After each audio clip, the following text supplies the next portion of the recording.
आपके चैनल ने अभिषेक जी बड़े सिलसिलेवार ढंग से दिखाया है कि अभी तक पुलिस की तरफ से, प्रशासन की तरफ से क्या कार्रवाई हुई है। इस अत्यंत दुखद और निंदनीय घटना पर आदरणीय मुख्यमंत्री जी ने भी अपनी प्रतिक्रिया दी। सब लोग कह रहे हैं कार्रवाई होगी और कार्रवाई हो भी रही है, आपको दिख भी रहा है। जहां तक आपका सवाल है कि पहले यह घटना घटी थी और कहीं ना कहीं वहां के प्रशासन, खासकर वहां के थानाध्यक्ष को इस पूरे मामले की जानकारी थी कि दोनों पक्षों के बीच में विवाद गहरा रहा है, और तब भी उन्होंने संज्ञान लेकर इस पूरे मामले को ठीक से नहीं सुलझाया, जिसका परिणाम ये दुखद निकला। थानाध्यक्ष महोदय पर कार्रवाई हुई, उनको सस्पेंड किया गया है।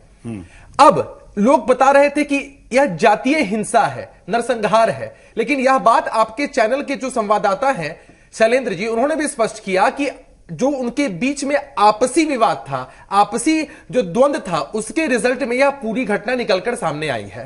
अब इन लोगों ने इस घटना को अंजाम दे दिया है।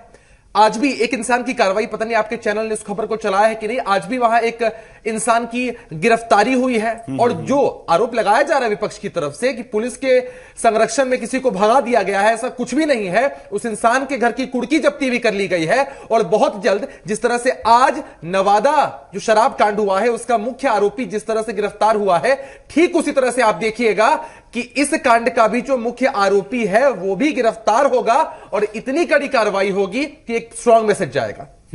ठीक है, हम इस बात से नकार नहीं सकते हैं कि प्रशासन से या वहां जो पुलिस के अधिकारी थे, थानाध्यक्ष थे, उनसे चूक हुई, उसकी सजा उनको मिली है। और अब वरीय पदाधिकारी इस चीज जाहिर तौर पर मुझे भी पता है कि आप हमारे सामने इसका परिणाम निकल रहा है। मैं आप पर आरोप भी नहीं लगाऊंगा कि आप, मैं आप पर आरोप नहीं लगाऊंगा कि आप चूंकि यही कह भी सकते हैं कि हाँ थानाध्यक्ष से चूक हुई है, उनको सस्पेंड किया गया या कार्रवाई हो रही है, लेकिन यह चूक कितनी भारी पड़ी है और आज सरकार को अगर कटघरे में खड़ा किया जा रहा है विपक्ष की तरफ से, तो उसे एक चूक की वजह से ये चूक, ठीक है, मैं फिर कहूंगा कि आप 30 सेकंड का समय अभिषेक। हाँ बोलिए 30 सेकंड का समय बोलिए।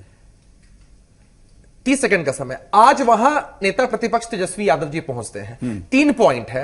नेता प्रतिपक्ष तेजस्वी यादव से पहले भाजपा और जदयू के लोग वहां पहुंचकर सारी स्थिति का मुआयना कर रहे थे। इनके लिए असम का चुनाव, इनके लिए बंगाल का चुनाव इंपॉर्टेंट था, जहां ये चुनाव भी नहीं लड़ रहे थे। दूसरी बात कि इन्होंने एक जांच समिति बनाई है। उस खबर को आपने कितनी प्रमुखता से चलाया मैं नहीं देख पाया हूं मैं, कि इन लोगों ने एक जांच समिति बनाई है जिसका संयोजक एक ऐसे व्यक्ति को बना दिया है जिन पर खुद इतने आपराधिक मामले दर्ज हैं, और इसी राज्य नहीं बल्कि अन्य राज्यों के जेल का भी उनको एक्सपीरियंस है। और तीसरी बात कि इनके समय 118 नरसंहार हुए थे। क्या हुआ था बाथे नरसंहार में? वहां पर अनुसूचित जाति जनजाति के लोगों को मौत के घाट उतार दिया गया, और ऐसे किसी भी मामले में इसलिए नहीं पीछे ले जाना चाहता कि मैं इसकी गंभीरता नहीं इनके काले इतिहास के बारे में क्या चर्चा करना। अभी जो वर्तमान घटनाक्रम है, 6 महीने में जो प्रशासन या वहां के थानाध्यक्ष की तरफ से जो लापरवाही हुई है उसकी कार्रवाई आपने सामने देख ली, तो हमारी सरकार कार्रवाई करने पर विश्वास रखती है।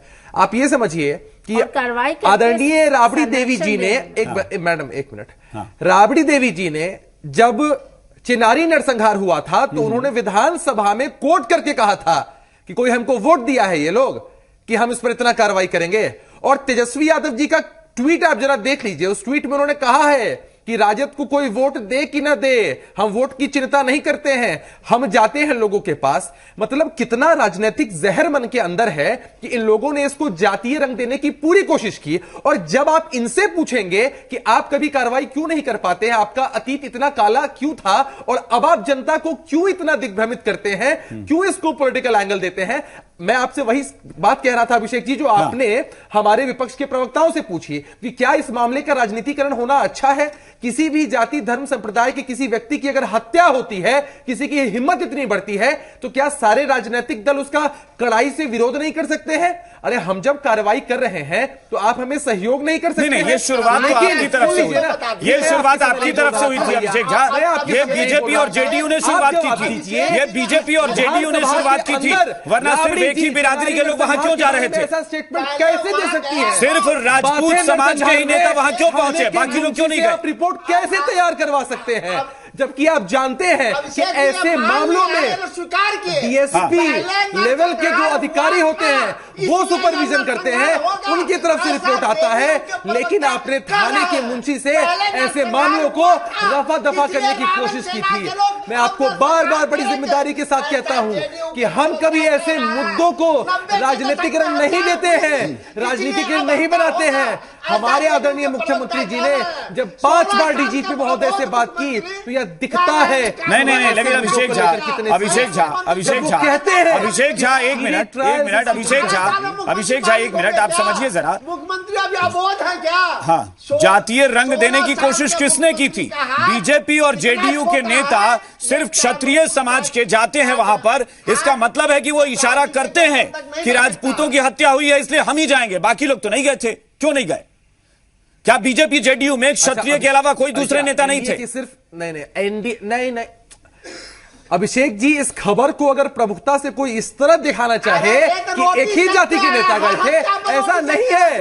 अन्य जातियों के भी नेता वहां गए थे, अन्य समाज के भी लोग वहां गए थे, जाकर दुख दर्द बांटा है। सोच लीजिए कि सरकार में वो लोगों ने कहा है कि यह गलत हुआ है। ठीक है, खैर, राजेश राठौर साहब, लेकिन आप ये बता दीजिए। देखिए, मेरा इनसे विनम्र आग्रह है कि गलत तथ्यों को पेश नहीं करें। आपने सब सुना है, सब कैमरे पर है। अब क्या है ना कि आप ये समझे कि इनके अंदर जो राजनीतिक जातीय ध्रुवीकरण करने की जो महत्वाकांक्षा है वो किस तरह से है कि आदरणीय मुख्यमंत्री जी पर ऐसा निराधार आरोप कि किसी विशेष जाति को टारगेट करते हैं।